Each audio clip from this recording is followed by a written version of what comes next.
All right, so Kendrick Lamar has been named the number one pop star of 2024.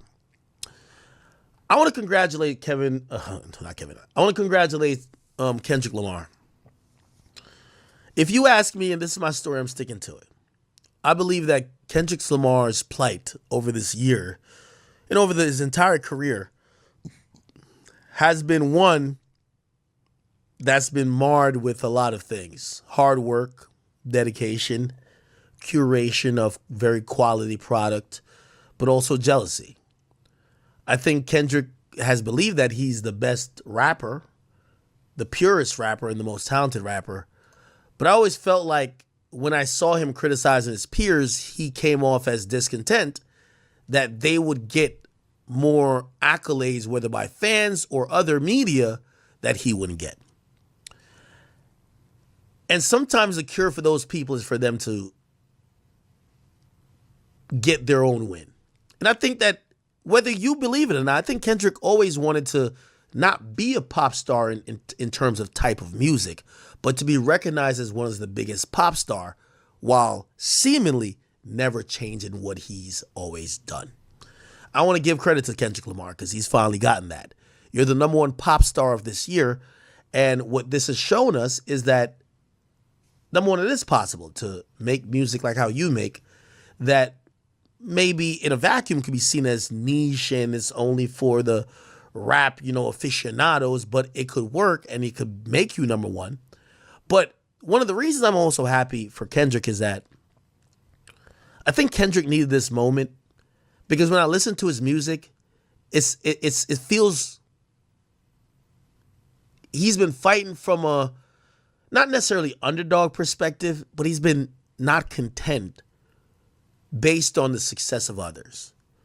Finally, this is the year that he could say to himself, he is the most successful artist this year.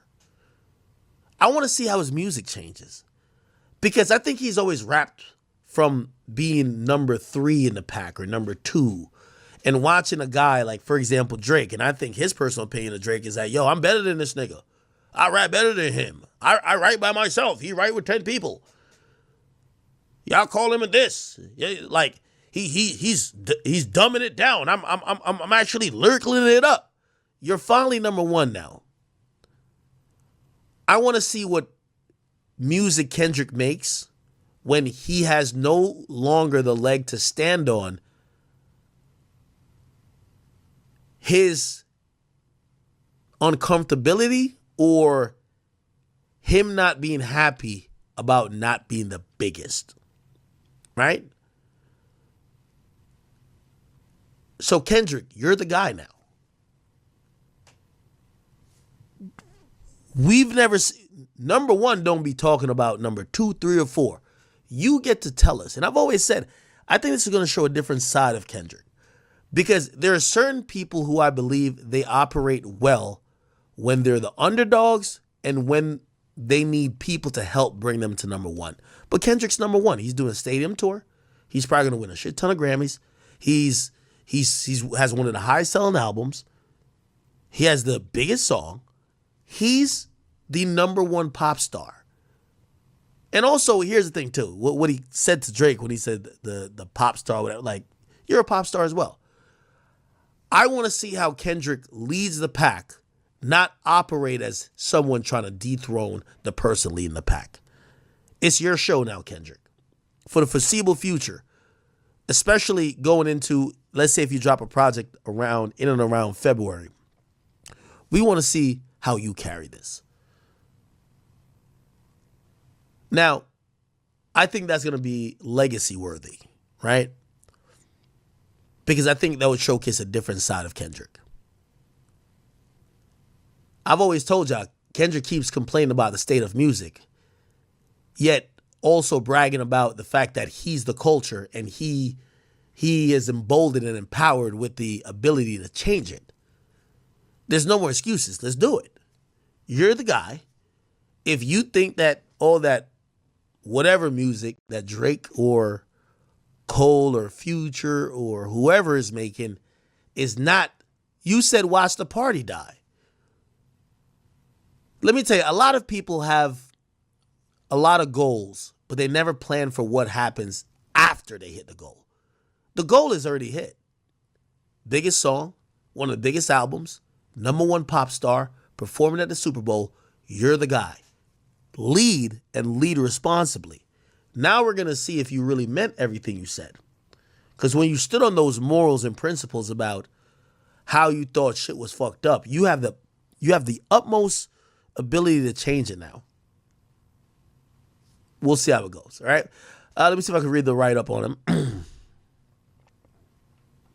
There was a list. I'll save you a little bit of time. Drake was not on the list, I believe. So I think let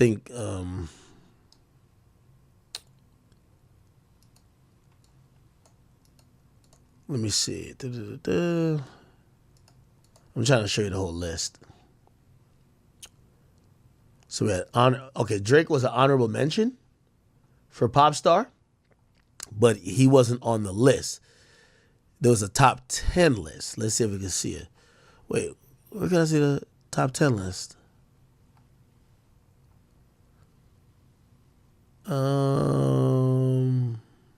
By the way, also, congratulations to Kendrick. It's the first time a rapper has been, #1 on this list since Drake. So this was the top 10 pop star list, right? Jelly Roll was number 10. Billie Eilish was number 9. Post Malone number 8. Beyonce number 7. Ariana Grande number 6. Charlie XCX was number 5. Chappelle Roan was number 4. Taylor Swift. I was actually surprised Taylor was number 1, but she was number 3. Sabrina Carpenter. I thought she was going to be number 2. I thought Kendrick was going to be 3. I thought it was going to be Taylor, Sabrina, then Kendrick. But Sabrina was number 2, and Kendrick Duckworth Lamar was number 1. Let's read the write-up. 2024 was about many things, but first and foremost, it was all about him letting people know what he's capable of. It was essentially the thesis statement behind the biggest song of the year. Sometimes you got to pop out and show niggas, with the sentiment that also ended up offering the title to the centerpiece event of this year. And throughout 2024, the often low-profile rapper didn't keep popping out. That's true. Emerging with new releases or revelations that captured headlines and captivated the culture. By year end, people had unquestionably been shown in ways they would never forget. What made Kendrick Lamar 2024 so remarkable is that he didn't just remind us of all the reasons he was so big at his commercial and cultural peak. He showed us that he could do things we never seen from him before. He showed us he was capable of hitting heights no rapper has ever reached in his decade, a period that has otherwise marked something of a downturn for one seemingly indomitable genre's mainstream prospects. He showed that he was able to create cultural moments, both singular blunt force impact and massive historical gravity, then do it again and then again. And he showed us that at his absolute best and biggest, he could dominate the streets, the charts, and everywhere in between, with equal sun-blocking vastness, and emerged as a winner not only when pitted against his most direct adversaries, but against any potential peer in popular music. Okay. They had a whole essay with it. Wow. Okay. Congrats to Kendrick. I'm going to be honest with you. I still think Taylor should get it. But of course, no matter what, still hip hop. Congratulations to Kendrick. I'm happy for him. I do want to say, I do think this puts pressure on Kendrick that I don't know if he's ready to face yet. And what's that pressure, you might ask? I don't think Kendrick raps like he's number 1.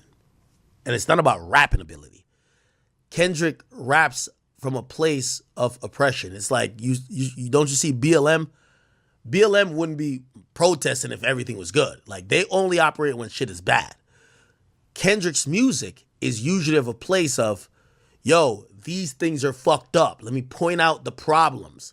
But let me point out the problems and represent this almost silent majority, or let me represent the people that are voiceless. I've never seen Kendrick rap from the place where I'm the most popular, not only rapper, I'm the pop star. I dictate what happens. If I'll give you an example. When you're number one, you dictate what happens. If Taylor Swift right now came out and says my next album is dropping via TikTok, half the industry would drop their next album via TikTok.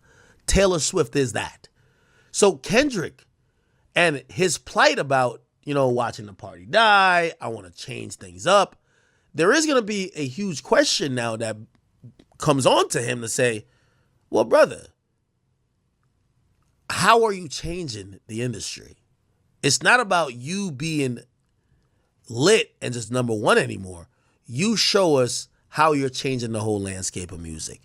You said you didn't like music that celebrated violence or, shit that was, hurting the community, whether it's drug use or whatever. How are you affecting that? Are you hopping on the remixes of these guys' songs? Are you giving them a platform, or are you standing against it? Are you making music that's in line with that, or are you making music that goes against it? These are all things that we're going to see how Kendrick plays it, and I'm excited to see that, if anything. I'm excited to see how Kendrick carries the throne. Now, I've told y'all this. Y'all know I'm a Drake fan. I've told you this, and I'll predict it. I've told y'all this is why I think Drake should chill out for a bit. I don't think people are ever content. And I don't think Kendrick's message and his supposedly his aim is all that congruent. So I don't think the entire culture will be happy if... You see, Kendrick made his songs and his beef against Drake when he says, I'm what the culture is feeling. Kendrick, the culture likes ratchet bitches, like Sexy Red. They like simp music. They like club music. They like lean music. They like rage music. You're not everything. But Kendrick's music made it seem like what other people that were bringing to the table that wasn't him or wasn't like him, he put them in a box of y'all not like us. Almost saying when he said, I'm what the culture feeling, that's not part of this shit. This is what it is. I'm going to be honest with you. I don't think niggas want to hear squabble up all day. But I could be proven wrong. Maybe he has the palette. Maybe he has the diversity in his music. If he gives us songs like, Loyalty, if he gives us songs like Humble, while mixing it up with songs like Black of the Berry or maybe songs like Mad City or whatever, maybe he could hold everybody down. But from what I think this is a setup. And if I'm Drake, and this would be my advice to Drake, just chill out. Just chill out. Nigga, you rich as fuck anyway, nigga. Just chill out for 9 months. Because if you don't drop for 9 months, now Kendrick, who I believe is going to drop again and he's going to dominate next year, we're going to get to see if the culture, right, as he says, I'm what the culture feeling. Let's see if the culture is feeling just that. Because when summertime come around, I don't think they want to hear that shit. We'll see. Anyway, I did see Drizzy has announced that he is doing a Drizmas. And this is he's doing a steak giveaway, which is going to be live streamed on Kick with him and Aiden Ross. They're giving away a lot of things, right? They're giving away supposedly a dream vacation for a couple to, it says Greasy. Is this Grease? No, just a dream vacation for a couple. They're giving away a Lambo or a G-Wagon. They're giving away 1 year's rent for 2 people paid. They're also giving away 3 cars for families, gotta get your minivans, right? They're giving away $250,000 cash for 2 people. They're giving away also 2 tickets, right? Or a trip or 2 to see Drake live in Australia. Obviously, he's going to Anita Win Tour, which is going to be there. And he's giving away $100,000 for a Toronto artist / entrepreneur. Now, this is going to happen tomorrow. I'll most likely be streaming. I'll view it. I don't know if we'll be able to do it on Twitch because Twitch really hates Aiden. But yeah, I'm excited to see this happening. Now, I'll give you my opinion on it.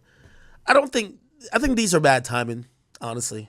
I think Drake just needs to chill out. Just chill out. But, he's fulfilling his deals, I would imagine, right? got $180 million, nigga, give us our deliverables, okay? And every gambling place wants to get an influx of people now when they're all getting their Christmas money to spend. So they're like, nah, Drake, I know you want to chill, but come on over here and go give us our stream. I don't think, again, number one, I also see people like criticizing Drake and Aiden. Aiden's one of Drake's biggest supporters. That's a fact. He's one of Aiden's one of Drake's biggest supporters. He is co-signed Drake. He is used his brand, his social media equity and all